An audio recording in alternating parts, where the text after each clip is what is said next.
The majority of fans won't be disappointed by Pearce Brosnan's debut as their favorite spy. His Bond still quips at danger, takes his vodka martinis shaken, not stirred, enjoys gadgets and toys, and introduces himself as Bond, James Bond. It's up to Bond to save London from a vengeance-crazed megalomaniac. Along the way, he runs into such diverse characters as a beautiful computer programmer, played by Izabella Scorupco, a former partner, played by Sean Bean, a wisecracking CIA agent, Joe Don Baker, an ex-KGB officer with a score to settle, played by Robbie Coltrane, and a psychotic woman who likes squeezing men to death between her legs, played by Famke Janssen. And that is a review from 1995 in Real Views by James Berardinelli of the movie GoldenEye. You probably figured that one out already. Hello and welcome to Total 90s Recall. I'm Molly. And I'm Chloe. And we are two 90s kids rewatching 90s films, asking ourselves, were these really as good or bad as we remember? And today we are watching 1995's GoldenEye, Pearce Brosnan's first turn at 007. And the line of GoldenEye was, "No limits, no fear, no substitutions." That was the tagline of the poster. Did you feel that, Chloe? Did you feel no limits, no fear, no substitutions? I felt a few limits. I didn't feel substitutions. For me, Pearce Brosnan is up there with the better Bonds. He's a good 007. Yeah. No, I would agree with you. No. I would agree with that statement. He is a good 007. And I think it's tough. It's a tough act to follow, isn't it? Because this was the 17th Bond in the series. It's been going for decades. And I think he put a good spin on it. What was your relationship to this film? Had you seen it before? Was this your first time seeing it? Yeah, so I have vivid memories of watching this film for the first time. I first saw it at a sleepover at a friend's birthday party. I'm not sure how old we were. It would have been something that was rented from Blockbuster. So I'm going to say we were around 11. I distinctly remember the sauna wrestle scene between Bond and Xenia Onatopp.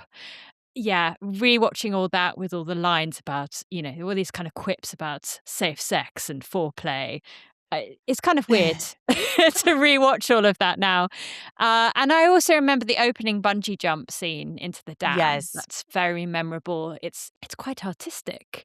And I remember the kind of climactic moment with Boris, played by Alan Cumming, with the pen, that it needs 3 clicks to be armed. I have no idea how this pen is a bomb as well, but yeah, that is so tense. And I remember that scene, very tense on a rewatch. Yeah, so for me, I remember my most vivid memory of GoldenEye is actually GoldenEye the video game on, I think it was Nintendo 64. My brothers and I would play that. That's like the most vivid memory of GoldenEye because I played that so much as a kid with my brothers. But I definitely remember like Pearce Brosnan and that opening shot when he has, not opening shot, but it's really the first time we see his face. Like we don't know who that is running to jump over.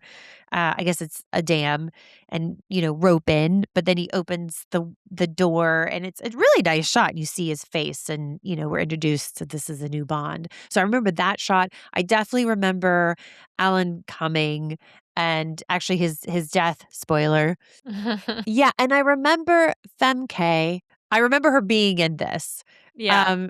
And it's funny. We'll get to it maybe more later, but I do remember a couple years ago, I think it was during COVID when we all had time and we're like, let's watch everything we've ever seen or wanted to see in our lives.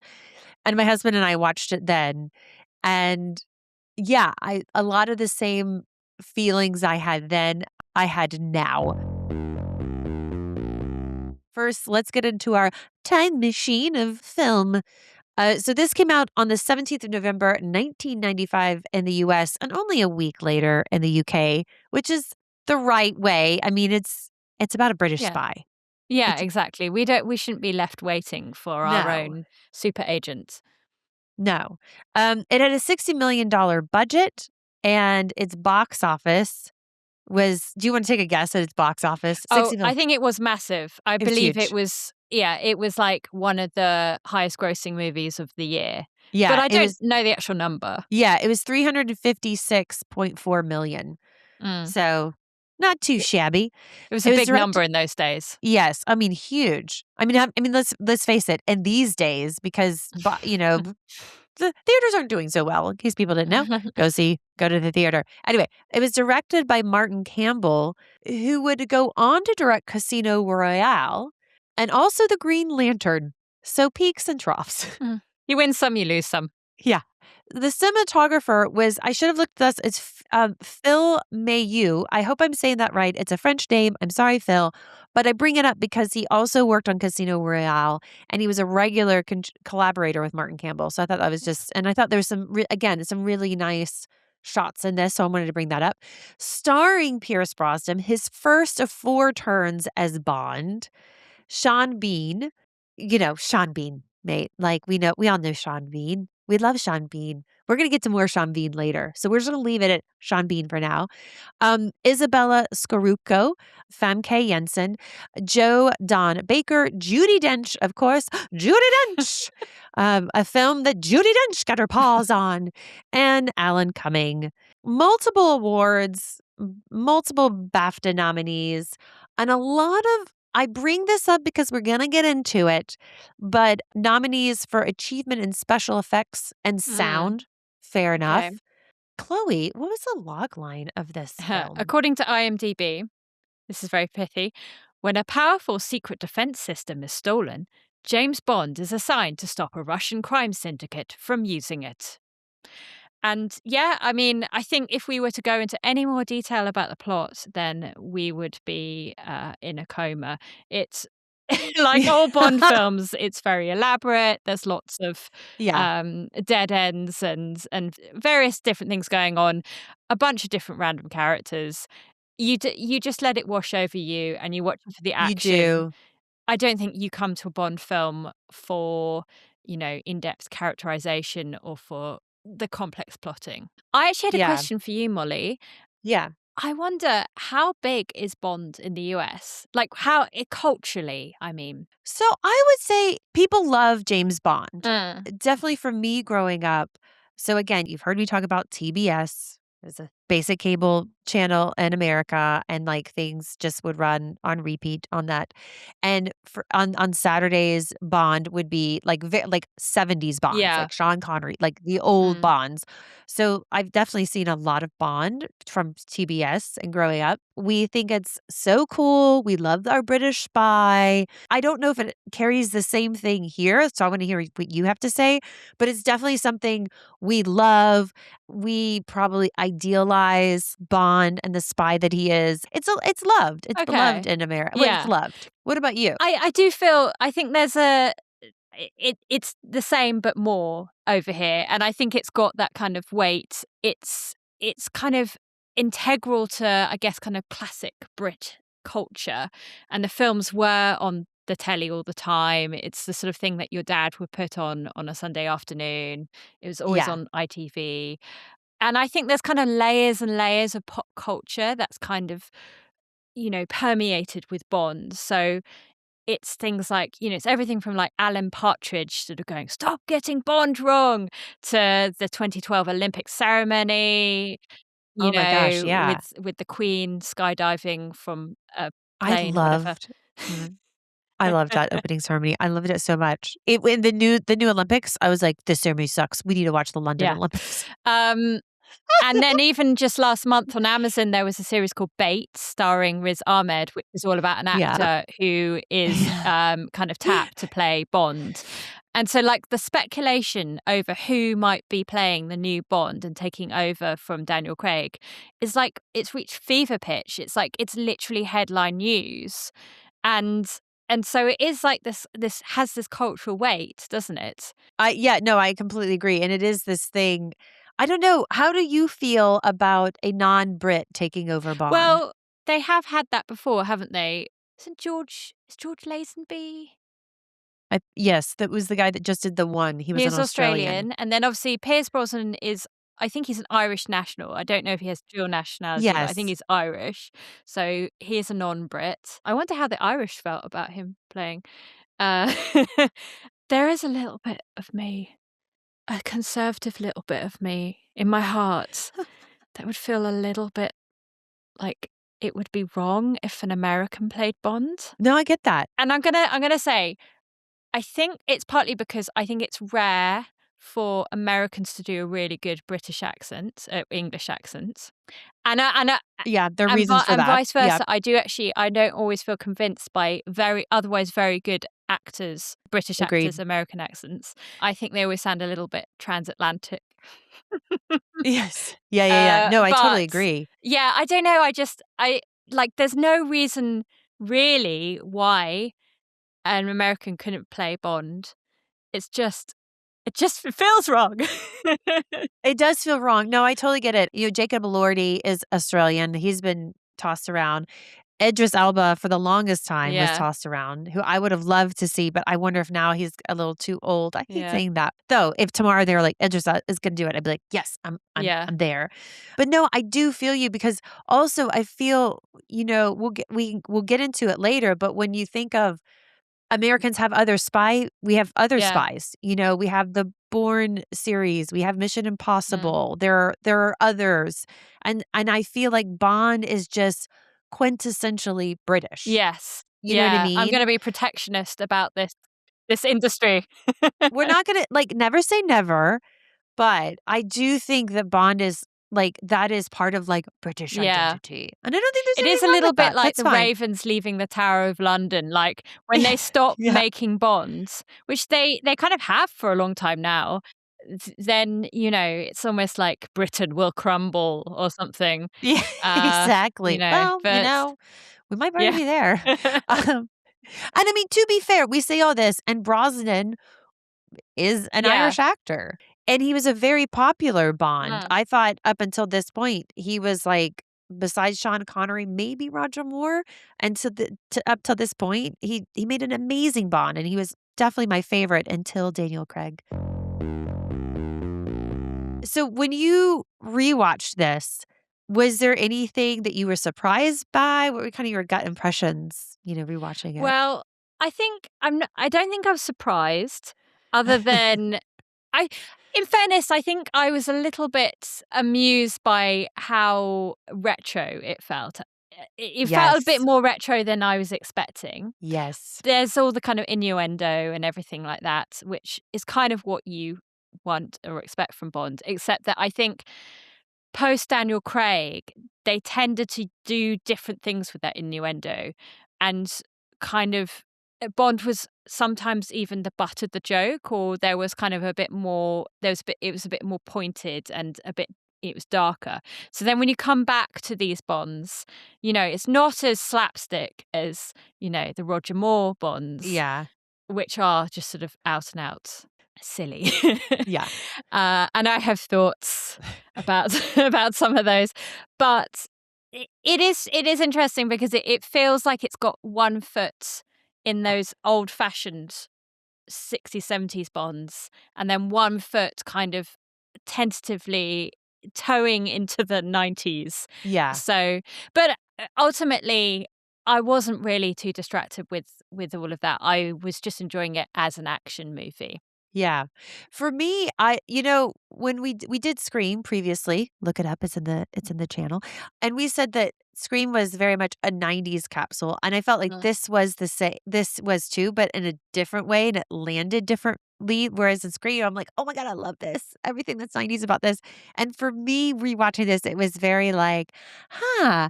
It was like, "Oh, this is so 90s." Like the bad CGI, them trying to be progressive, but are they really being progressive? Yeah. And how what they thought was really cool technology. Just some of the lines, I was just I still it's weird. I still like Pierce Brosnan as Bond. When I watched it a few years ago, my husband and I were so excited to watch it, and then we're like, huh. I felt like the same thing watching it again. We were like, okay, well, that's done. Yeah. It just landed differently. There was a lot more eye rolls, but I think it's because we're looking at this through a 2026 lens. Yeah.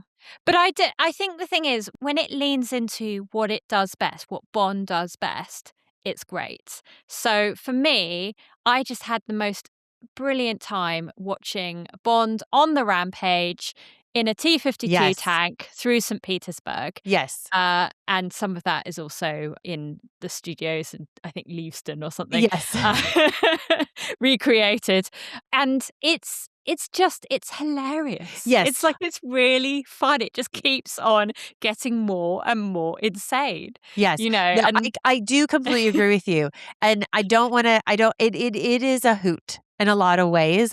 Even like especially Roger Moore's, I can't remember the other ones, they do lead into like the silliness. And like, let's talk about the silliness because there's a lot of fun things. And I think a lot of times you have to have that balance. And yes, that scene when they're going, they're on the rampage, I was like, oh my God, where was this filmed? And yes, it's in a studio. Like, well done that they did all that in a studio. They didn't do all of it in the studio, actually. They did do some on location. Right. Yeah. Some of us on location, but like the destroying of things was Yeah. studio. And like, I don't think they destroyed it for real. No. And like to your point, like how Bond is that? Like Bond is like there must be sitting down. They're like, okay, we got to amp it. What else? What could Bond drive? He's done an Aston Martin. He's done a BMW. A tank. Let's give him a tank. And like that was. So I'm like, what? I'm like watching this. Like, what is happening? But also, like, I loved every second of it. Yeah, and I just love the way it's set up because, Uramov, the bad guy, is getting away. He's kidnapped Valentina, the beautiful Russian computer hacker programmer. And Bond just sort of notices the tank.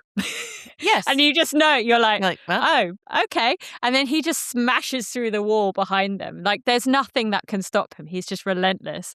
And, no wonder Uramov is sort of anxiously swigging from his hip flask.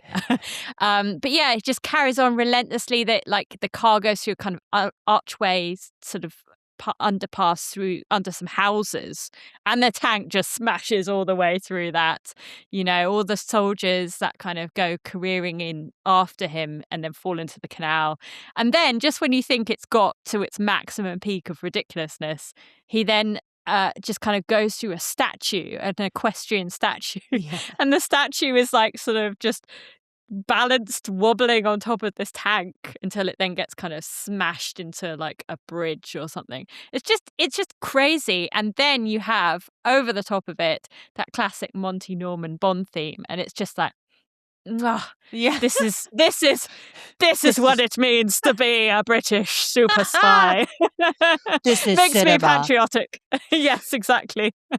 I also love thinking like the silliness is like the sex/death scene. Okay, Onatopp. Onatopp. Xenia Onatopp on the yacht. Yes, like she kills, and we see this for the first time on the yacht, and then we see her try to do it to Bond, but she's literally kills a guy with her legs during sex. I literally laughed out loud. I was like, "This is ridiculous," and I kind of love it. And I also was like, you know what? Good for him to go out like that. Like with a sexy woman. I literally said at least he died doing what he enjoyed. Yeah. Apparently, according to Wikipedia, so who knows? Yeah. The admiral was seduced and killed by Xenia Onatopp, and it was rewritten following a demand from the U.S. military to change his nationality from American to Canadian. Yes. This is in 1985, folks, not the current administration in 1995. Oh, yeah. So I don't understand the mechanics of how she crushes men to death with her thighs. Because in my head, my memory from 30 years ago, I thought that she straddled them by the neck and strangled them with her super strong thighs. But actually, what she seems to do is that she just crushes their like ribs. Yeah. So she just like wins them. And actually, she manages. She's so talented. This woman. She can actually kill them when she's on her bottom. Yeah, I do love all her banter as well with Bond when they first talk. Yes, I wrote that down too. In the casino, and she's sort of flirting with him across the, I don't know, it was roulette table or something. Yeah. And he makes some kind of pun about rising to the occasion. Yeah. Yeah. Any other sort of favorite bits that you had? I mean, I will say the karate chop to knock her out between this and Star Trek. I thought the neck as a child was like the most vulnerable place on a body, and I needed to protect it. Oh, that's true. Apparently, that was originally cut from the theatrical release Huh. because it's like a dangerous move. Oh, I don't even believe that it's a real move, I don't is it? either. I don't No. know. We should find out. Yeah, apparently it's called a rabbit punch. So maybe it is, I don't know. But it is kind of like, can you really knock someone out? Like, it's just so cartoonish. Yes. Yeah. I Yeah. will say I laughed, like my husband and I both laughed, rolled our eyes, whatever you want to say, when Natalia is her character's name, and she looks at James and asks about other standard operating procedures. Yes. Well, and literally my husband yeah. and I say at the same time, looking at the screen, nodding at each other, we go, "Oh God." Yeah. Well, I think it's the fact that this woman has, in the last 24 hours, this character has been bombed. She has survived multiple attempts on her life. She's been kidnapped. She's been imprisoned. She's been sexually assaulted. And then her life has just been saved from an explosive device. And somehow, I mean, this is what Bond is like. Like, he can just immediately get women to just suddenly fall for him. Yeah. And she'd been putting up a bit of resistance up to that point. She'd been a bit like, who the hell are you? And why are we trapped in this easily escapable scenario that's designed to kill us? And she'd been quite, she'd been a bit feisty, but then all of a sudden he's like making a pun at having just escaped from an explosion. And then she's like, oh, Ooh. oh, I'm going to just fall into your arms. Yes. So I do have to, real quick, before we talking about like, this is very British and all this, and I don't know if this is a question for later, but how do you feel about how a film about a British spy and ingenuity ends with basically an American saving the day? I don't know if I agree that they do. They say Bond and the Russian woman save the day. What did the Marines do? So they escape and they're like by themselves, and all of a sudden like the Americans show up. Yeah, I mean, late to every bloody war. That's just classic. Just classic American. Yeah, I mean, what do? They literally just pop up in their elaborate disguise. And then just whisk them off to Guantanamo. Yeah. Weirdly. I know. Yeah. It was a thing, guys. The last line of the film is something like, what could possibly go wrong? And they're being whisked off to Guantanamo Bay. And I'm like, right. I did enjoy that last sequence, although it was getting on. I did think, come and crack on with it all together. But when we have that sort of big showdown between Sean Bean's character and James Bond, and they're fighting and they're kind of having a punch up in the sort of little room above the antennae, and then Bond falls down the antennae and they're kind of clinging on for dear life and wrestling over that.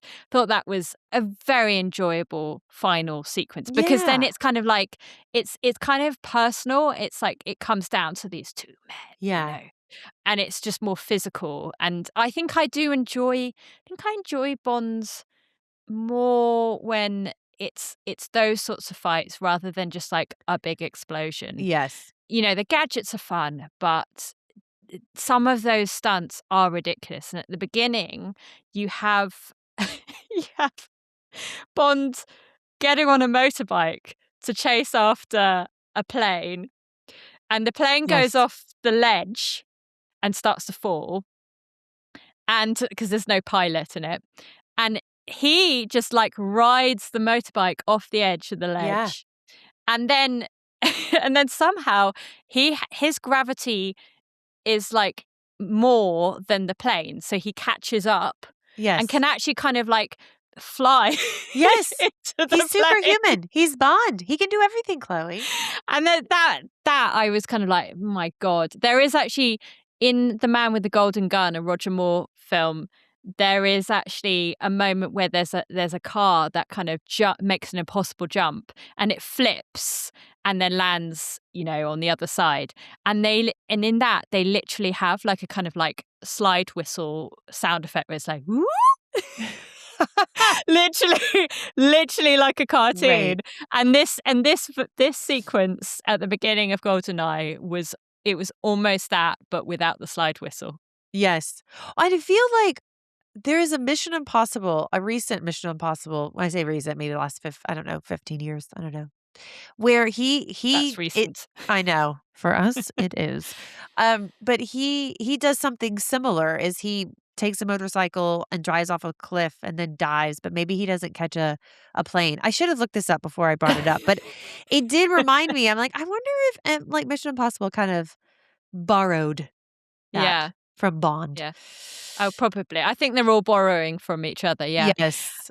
My last sort of thought of what I really like about GoldenEye, before I stick my claws in, Yeah. is I love the Tina Turner Bond Yes. song. GoldenEye. I think it's got to be one of the best Bond songs. You know, Yeah. like Diamonds Are Forever. Adele was pretty good. Adele, Skyfall. Yeah, yeah. I was actually looking up what Classic FM's Yes. rundown of the Bond themes, and they rated Skyfall quite poorly. Well, they're Yeah, wrong.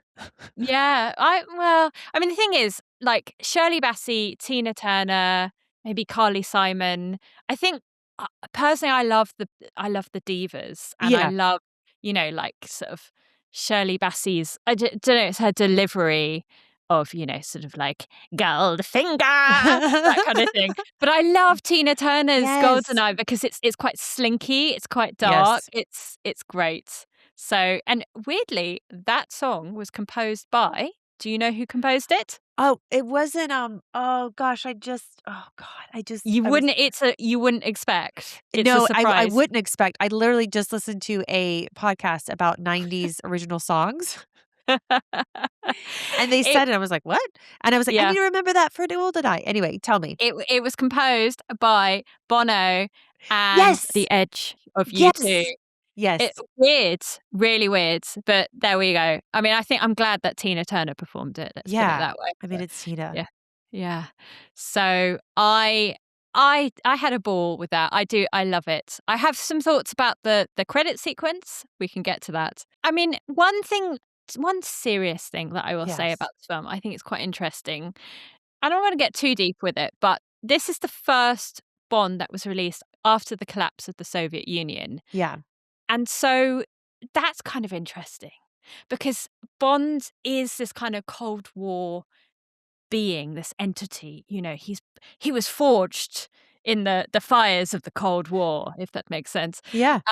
And so it's very strange. It feels like it's kind of caught between that kind of old world Bond and the new Bond. And so it kind of does this interesting thing where it's like it's a faction, an enemy faction within the new Russia, Yeah. if you like, that's using old Soviet weaponry against the state's intentions, as it were. So like the Yeah. defense minister is literally murdered by Oromov, who's a traitor. It's kind of playing around with that. It's not like, oh, the Russians are our enemies. How things turn around in 30 years. But yeah, so that's sort of interesting how it's kind of playing around with it. So it feels kind of slightly old-fashioned in that the terrorists are these quite self-interested, megalomaniacs, as the quote says at the beginning. And they're kind of looking to steal from the banks via weaknesses in their computing systems. But I thought it was quite interesting that Sean Bean's character, Alec, is revealed to be a Cossack, and he's motivated by revenge against the British state. And that sort of feels quite relevant to today. Yeah. I mean, as we know, as Brits, we recognise that there are sort of maybe three realities in life that you can't negotiate with. One is death, one is taxes, and then the other one is that the rest of the world hates us because we colonised 2/5 of the globe at some point in the last few centuries. And so it's kind of interesting, British society is having to kind of negotiate with that reality and reckon with it. Yeah, reckon with it a bit more. I also thought very interesting that Sean Bean's character talks about sending modern Britain back to the Stone Age. Two thoughts on that. One, Western societies have actually managed a global financial collapse all by themselves without a megalomaniac. Yeah. We don't need you, Sean Bean. Yeah, we stuffed that up already.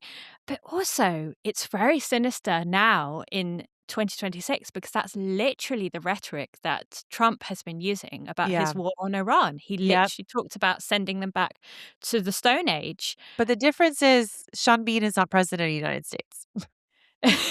True. I mean, the difference is that we are living in this hellish reality. Yeah, exactly. But I did think like GoldenEye is about Trump's level of geopolitical awareness. Like maybe he's been watching TBS. Yes, but I think that's literally where he gets his geopolitical ideas. Probably. Yeah, exactly. From the 90s. From the 90s, exactly. And let's Yeah. face it, it's sort of coming back around. It does feel sort of strangely relevant. I mean, again, it's a film that is sort of maybe responding to kind of anxieties about the modern world that's starting to come in. Yeah. So you mentioned about kind of HR and those kind of ideas of gender politics. We can get into that.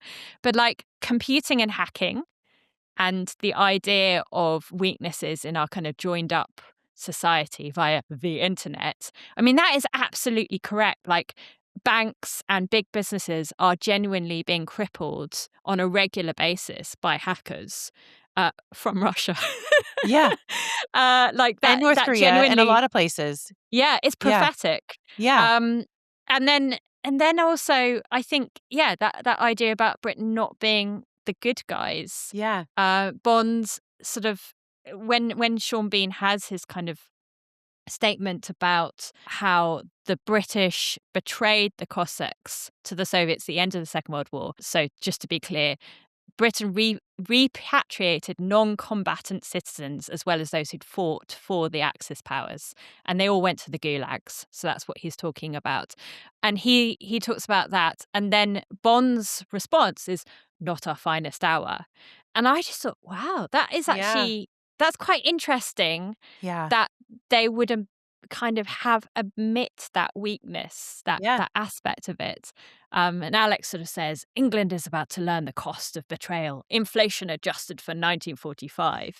So, that kind of more complicated understanding of our history felt really quite modern. I think that's a really good point is, to me, probably much like a lot of American films pre like 9/11, America will save the day or Britain save the day. We're perfect in what we do and all of our decisions are just and justify the means.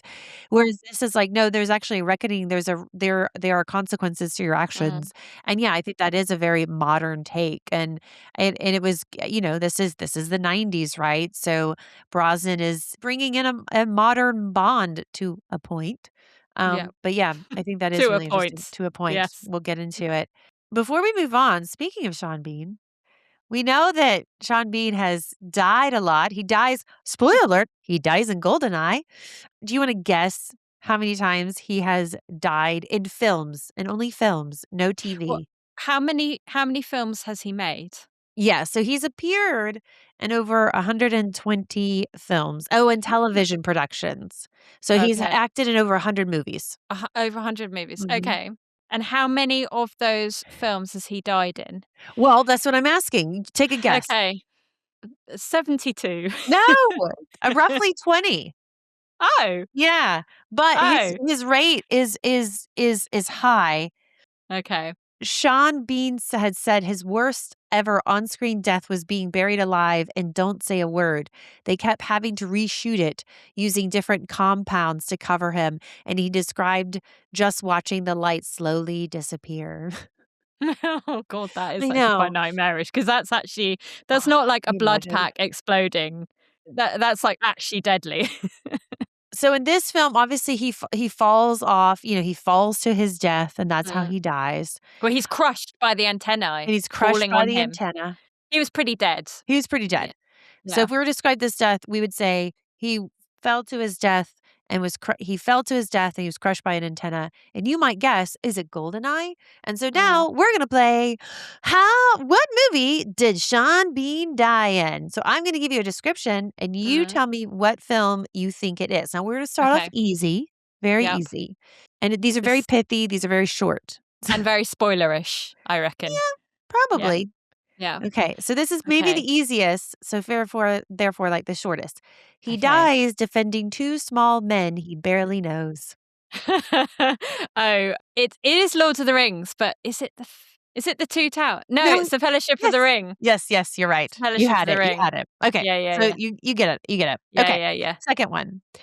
He's killed within the first 10 minutes by his own partner for the crime of reading poetry. His death is the inciting incident. Oh my god. I know this is a hard one, sorry. For reading poetry. For Yeah, reading I thought you might like poetry. that. Okay, I'm gonna give you a multiple choice. Okay. Okay, is it Legends of the Fall, Patriot Games, or Equilibrium? Well, seeing as I've seen none of those Okay. films, I just have to guess and go Legends of the Fall because that sounds like that might have poetry in it. Um, no. Okay. It is Equilibrium. Okay, what the hell is Equilibrium I about? don't know. I've never seen it myself, but I Oh, I asked for, like, all the places he died, and then I looked them all up, and okay. Okay. anyway. Okay, next one.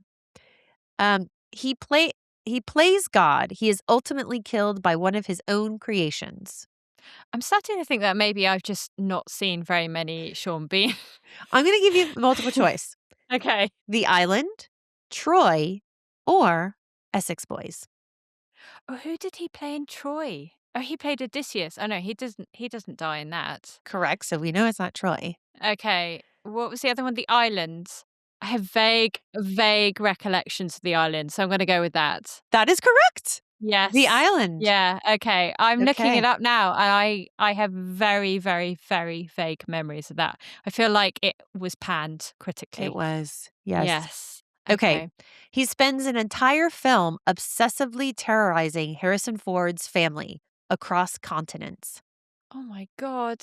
Okay. Um, Your choices are yeah. Patriot Games. Oh, Patriot Okay. Games. Yeah. Okay. Now, last one. This is Uh, a very British film. uh-huh. I don't know if I had never heard of it, but I thought, oh, Okay. maybe she has. Possibly not. So he was trapped in a van on a dark country road on the wrong end of a gangster's gun. If I Uh, if I give you choices of names, you're gonna get it immediately. I have no idea. Okay, ready? Yeah. The Island, or Ronan, or Essex Boys. Well, I guess it's Essex Boys then. Yeah. That's where gangsters come from. Yeah. Everybody knows that. And that Okay. was How Did Sean Bean Die? Yes. I feel like he's been in a lot of not great films. I know. Well, The Lord of the Rings was definitely, like, his most well-known, Yeah. and then because I was doing some research, and I'm, like, looking at different lists and stuff, so Lord of the Rings is definitely his most well-known, and then GoldenEye Yeah. was, like, his second most well-known film. I think it's because Sean Bean, for me, or for most people of a certain age anyway, Sean Bean is sharp. Like he did tons and tons and tons of series of these adaptations of this novel series about Sharp, who is Oh. like this kind of Napoleonic soldier, and Bernard Cornwell wrote the series, and he's just kind of like the epitome of kind of action hero in the Napoleonic Wars. And so that's his kind of quintessential role. And that was all television. So that and Game of Thrones. Yeah, and he's done a lot of television, Mm. and so I think besides Lord of the Rings, I would think Game of Thrones overtakes Lord of Yeah. the Rings for what he's most well known for, and obviously that was television, and everybody knows he dies in that. Yeah. And also the Yorkshire tea ads. Yes. Do it for Yorkshire. Let's go on to what aged well, what aged terribly. I'll start. I think for me, just picking one, I mean, no particular order, all the CGI and the computer graphics. It's really Mm. interesting, I find, that this film got a lot of nominations or won special effects and visual effects. And most of that was for the miniatures. And I will say, like, the miniatures were good, although were they, because I could tell when they were miniatures. Looking at it through a 2026 lens, the opening shot of GoldenEye, which, spoiler alert, GoldenEye is the name of the weapon. You see GoldenEye, the weapon satellite, over Earth, and it looks like shit. And then when Sean Bean is dying, like it did not age well, especially when we're looking at a 2026 lens.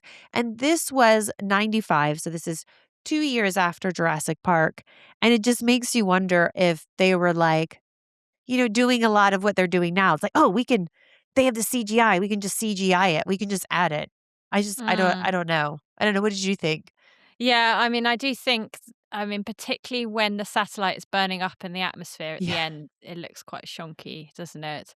It looks a bit, yeah. I mean, it's probably as bad as the Empire State Building in the last shot of Sleepless in Seattle, Yeah. yes. I thought some of the sets were really great. There's these kind of classic Bond arrays, like chemical weapons facility. Yes. That's very nice. I mean, they must have shot it on location. There's a moment where Natalia goes into a Russian Orthodox church. That was very good. And then I thought the best scene was this amazing kind of Cold War statue graveyard, which is where Sean Yeah. Bean's, shock reappearance Yes. through all the dry ice Yes. happens. And what I really like is, again, in the 90s, as we always say, they weren't afraid of lighting No. scenes at nighttime. And so there's like lots of dramatic floodlights. Who knows Yes. where they're coming from, but Doesn't you can matter. see what's going on. It's very dramatic. It's great. I loved all of that. So I think when there are physical things, as you say, miniatures or actual sets, then it looks pretty good. But there were some bits. I mean, I thought the satellite dish at the end was quite good, but I And that was a feel, miniature.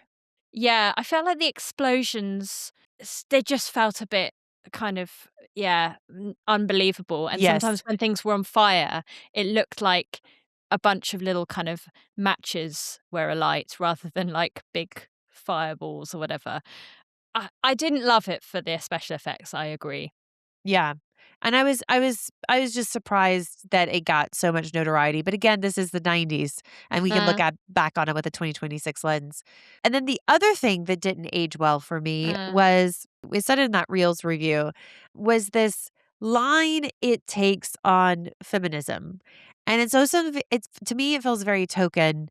And uh, maybe at the time, they're like, "Oh, let's make M a woman," and like it's Judi Dench, so of course, like she's amazing even in her like uh, her two scenes, and for her two scenes, I think she's showing what women at her level were having to deal with, uh, because in her first scene, the kind of underling, I think even to Bond, but he's like an intelligence agent, and he's trying to explain things, and she's like, "I know this. Like, you don't need to explain it to uh, me. I know this." And, this is the first time we see her as M, and it's cool. And like later, she literally has one of my favorite lines in all the Bond mhm, movies where I think it's in Skyfall, where she's coming out of a hearing and she's like, "Ugh, back in the day, we wouldn't have hearings and we did all this stuff in private. God, I miss the Cold War." And she just, she has this gravitas, and maybe it's because she has been in several films by that point, and she is Judi Dench. But to me, it's like, "Oh, we got a female M, but all this other stuff seems very much kind of, they made Bond modern to a point." As I think it uh, says in this review that we will post in our show notes that, we didn't get to.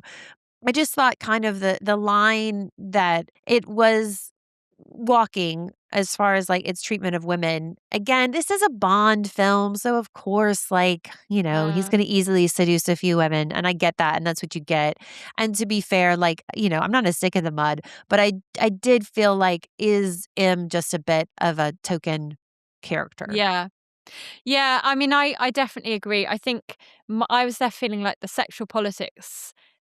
I was there feeling like they have this kind of nascent awareness that maybe women aren't objects. It's not the most sexist Bond film by a No. country mile. I mean, that dishonor goes to the man with the golden gun, in which the Bond girl is quite literally put into a cupboard by Bond, because he's got to seduce some other lady first. She's quite literally put on a shelf to wait her turn. It's just so awful. You know, it's just like treating women like dolly birds. It's vile. With this, it sort of understands that women might have like minds of their own, and certainly Xenia Onatopp does. Yeah. But it's just it feels it's a little bit creaky, isn't it? So Bond is sort of going, yes, sir, to Natalia and everything when she sort of orders him about.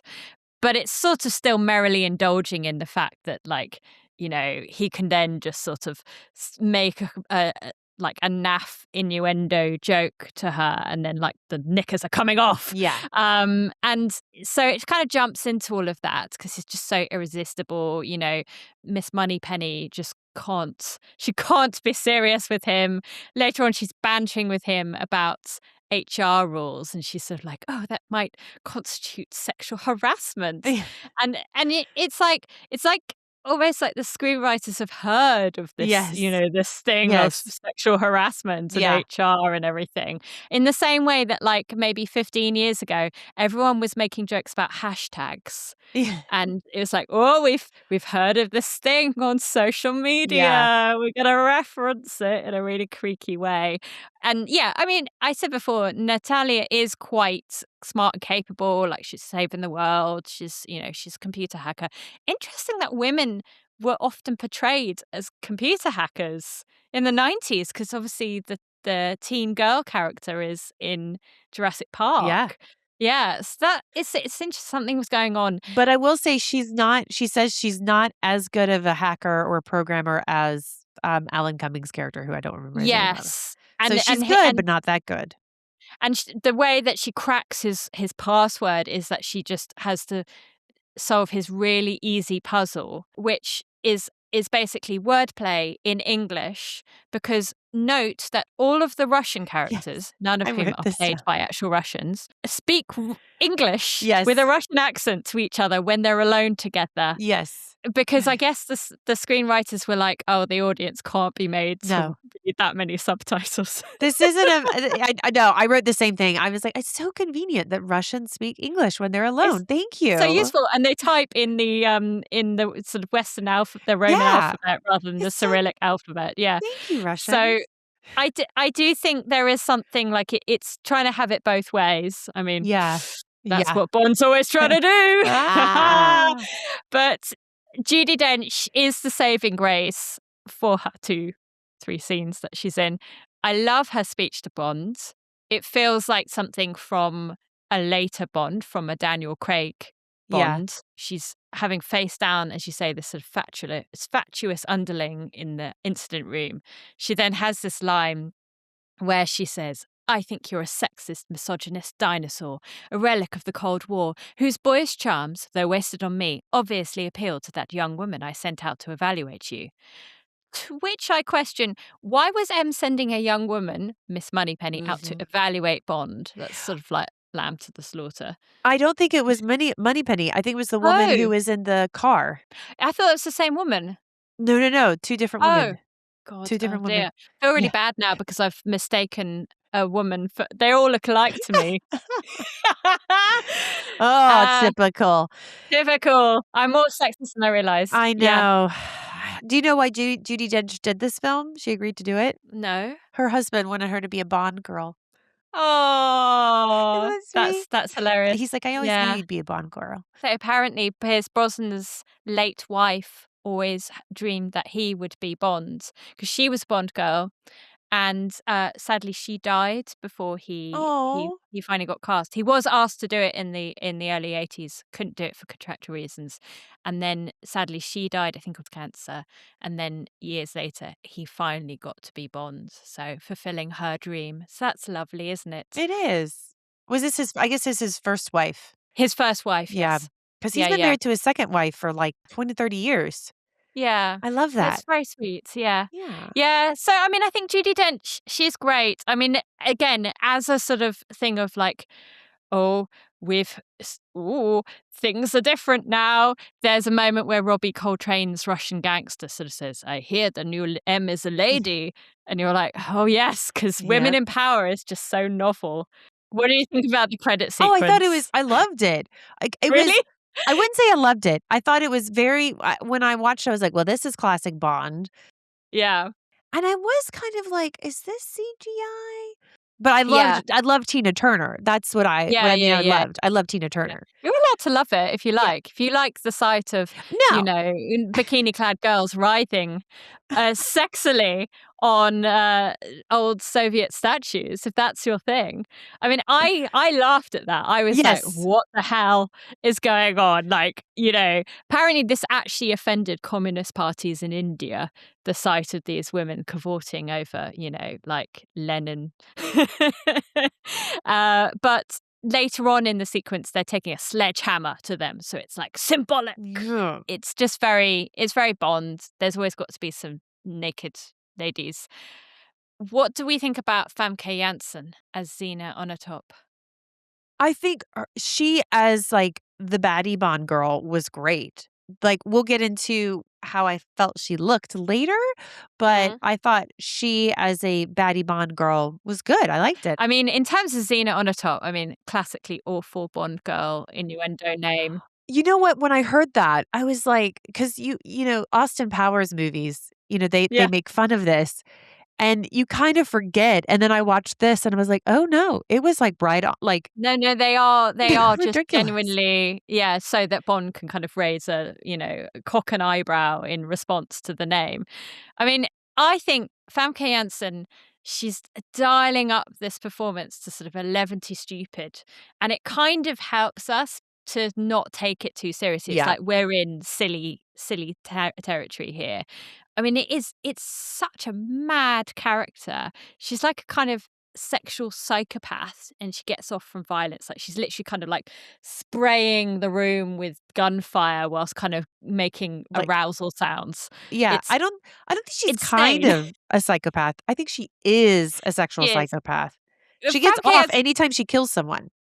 or even just watching it. I mean, Yes, towards the end, on the train, she is just in the background. I mean, Famke Janssen is just literally kind of like sticking her tongue out and writhing it around like, at the sight of someone being like menaced with a pistol. It's hilariously bonkers. And that's the sort of thing where it's so cartoonish that you end up just not really, you're like, yeah, okay, I'll wave it through. Like, I can't even. Alison Bechdel, Jermaine Greer.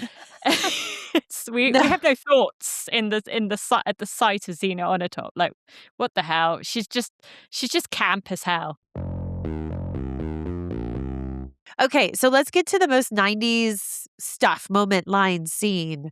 Do you want to start? Yeah, well, obviously the computers, the Yeah. messaging programs, the graphics. I think it's just very 90s. Again, it's all part of that thing of like, we have computers and the internet now. We're Yeah. so modern. Yeah. I like the little printer in his car at the beginning. Yes. Yeah. Great, yes. Who needs like a touch screen when you could have like a little kind of receipt Yeah. printout of the information? I very much enjoyed the cameo from Minnie Driver. What the hell? It Yeah. was there. It was Great. well, this is one of her first films. Like this yeah. Ah, okay. This is Okay. pre Good Will Hunting. So Good Yeah. Will Hunting was until 97. Okay, yeah. As a reminder to listeners, she Oh, is yes. a Russian gangster's mole singing karaoke, singing Stand By Your Man Yeah. whilst dressed as a cowgirl, and she's singing it very badly. Yes. It's Again, no great though. notes. No notes. No notes, Minnie Driver. Yeah, Never yeah. change. And then I think the other thing was very 90s was the Eric Serra score. Yes, I And wrote that down. Yeah. yeah, I mean, it's got this kind of, it's the only way I can describe it is sort of synthy jazz. And it sort of plays over the flirty car chase at the beginning, when Bond's in his Aston Martin DB5 and Xena's in her Ferrari, and it's all like do do do do Yeah. do Yeah. synthy, and Yes. it's like, oh, this French guy has got a keyboard, Yes. and you're a bit like, oh god. I mean, thank God for the Monty Norman score to come in at the important bits, and apparently everyone was a bit like, oh god, what has Eric Serra composed? It's a bit too late to replace it. There's also a really terrible gloopy love song over the credits performed by Eric Serra as well. It's called The Experience of Love, which is such a French song title. Yes. It's bad. It's Don't so let a bad. Frenchman ruin your Bond film. That's what I. Yeah, I wrote down all the music because at first I was like, the car scene, the sex scene. And then I was like, oh, screw it. Just all the scenes. It's all 90s, all the music. Apart from the classic score, which is Yes. untouchable. Yes. You said it, the gadgets, but I also feel like that's just, again, James Bond, and that's part of the fun of it. You go to Q's headquarters and see all the crazy stuff. And though I do feel like the Daniel Craig James, it gets a little better about this, but all the technology feels very 90s. Yeah.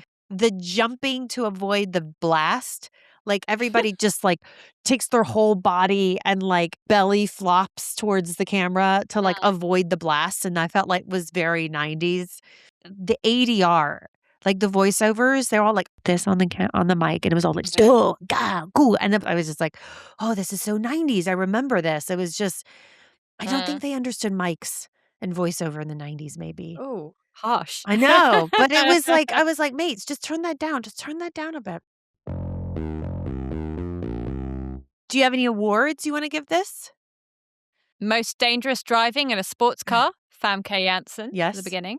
That's good fun. I thought fondly of classic Top Gear, and and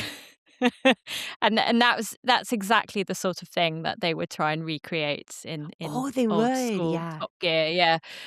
Worst thing to happen to St. Petersburg since the Second World War is Bond in a T-55 tank. Kind of obliterated that in order to retrieve one young woman in a grey cardigan.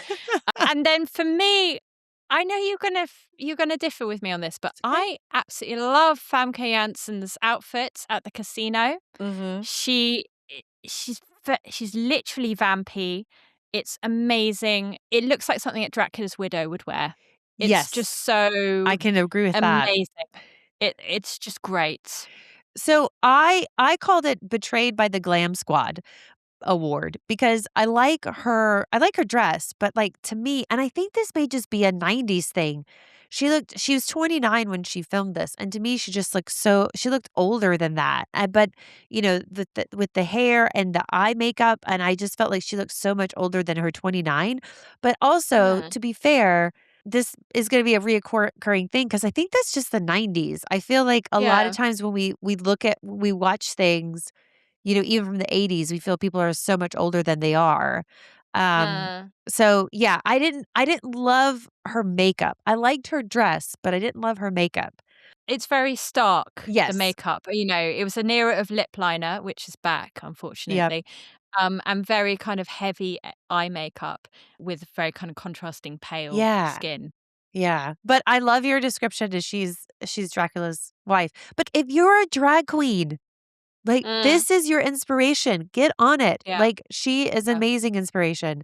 I also want to give a Casual Friday award to the lady wearing a white skirt and a purple shirt and the evil layer at the very end. It's like she's on holiday in Cuba, and she's also working at the evil layer, you know, during the week. The evil layer fittingly looks like just kind of like corporate America on a Casual Friday. And Alan Cumming's character sort of dresses in sort of Hawaiian shirts. Yeah. Even though it's like minus 60 degrees outside or whatever in the first scene that he's in. It's odd. It is very odd.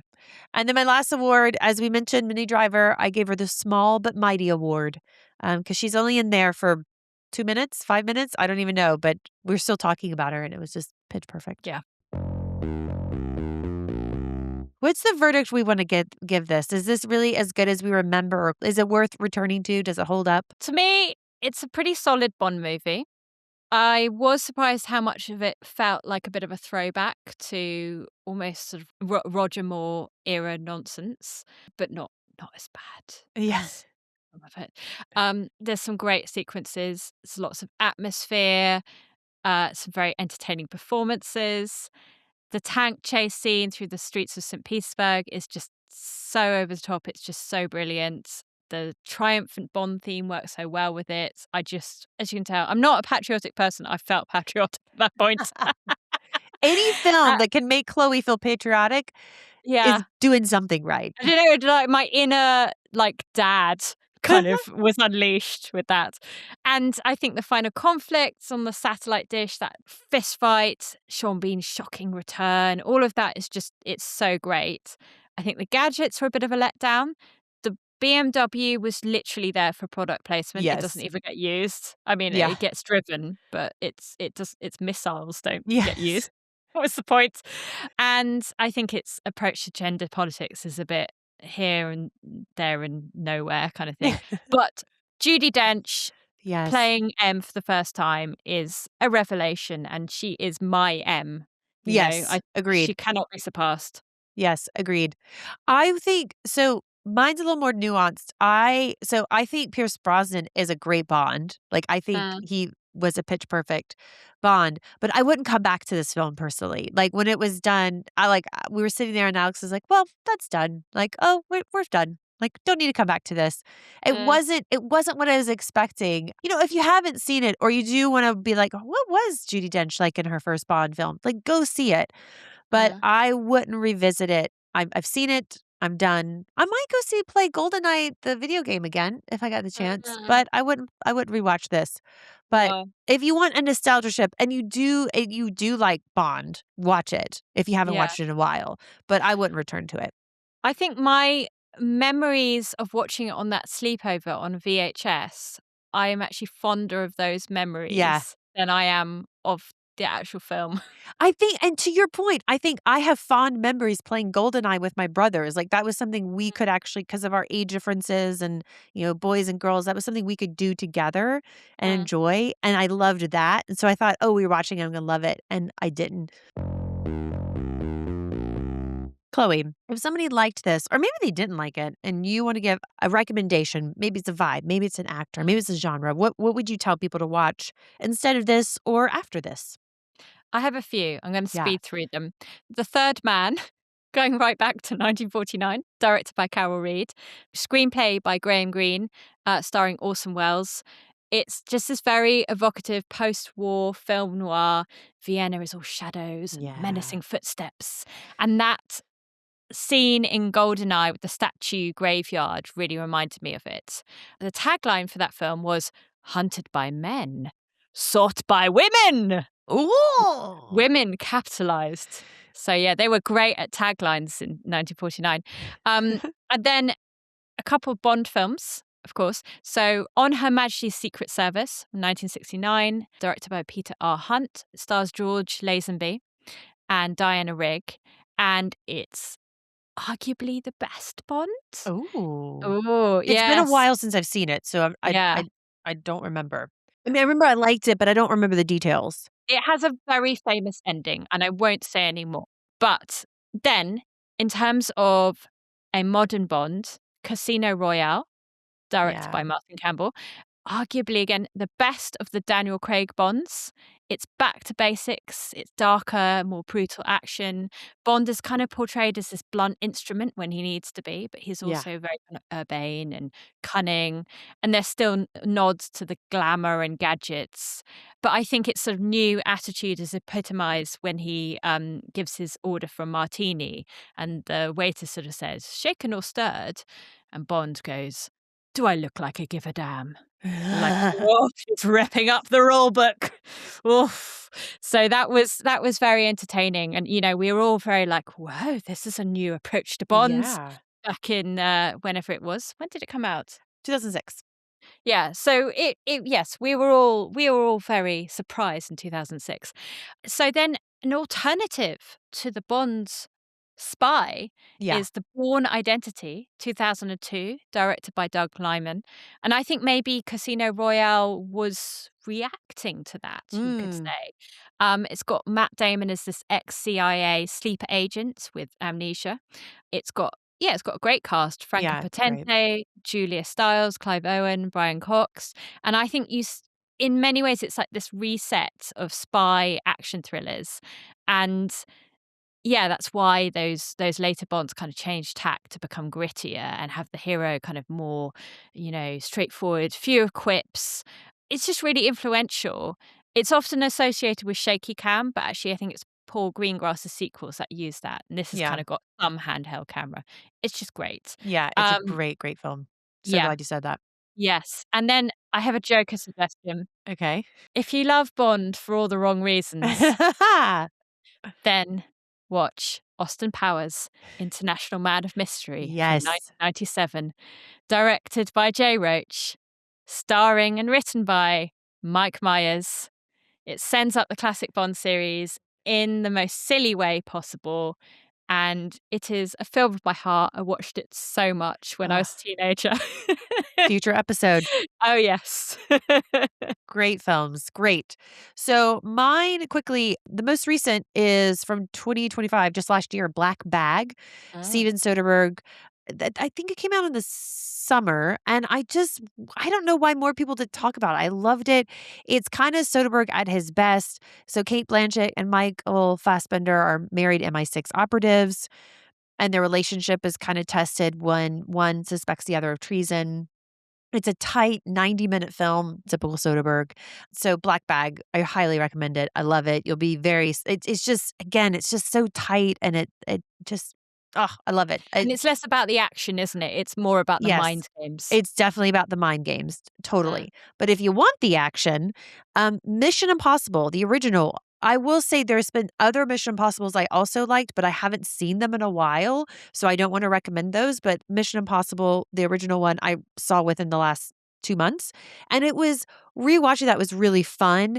Again, like Bond, there's a lot of I think they take the gadgets up a notch, and it's a little smarter, and it's very fun. And so again, we're working with spies and CIA and gadgets. So if that's your thing and you're like, was that good? I think you would like it. Go back to Mission Impossible, the original one. And that's very atmospheric as well. Very Brian De atmospheric. Palma was the director. Well, what was great about that one too is the first, again, not to ruin anything, because this happens literally in the first 10 minutes. You're looking at the cast, you're like, oh my God, they're in this, they're in that. Oh my God, this is going to be amazing. And then they kill most of the cast, and you're like, what is happening?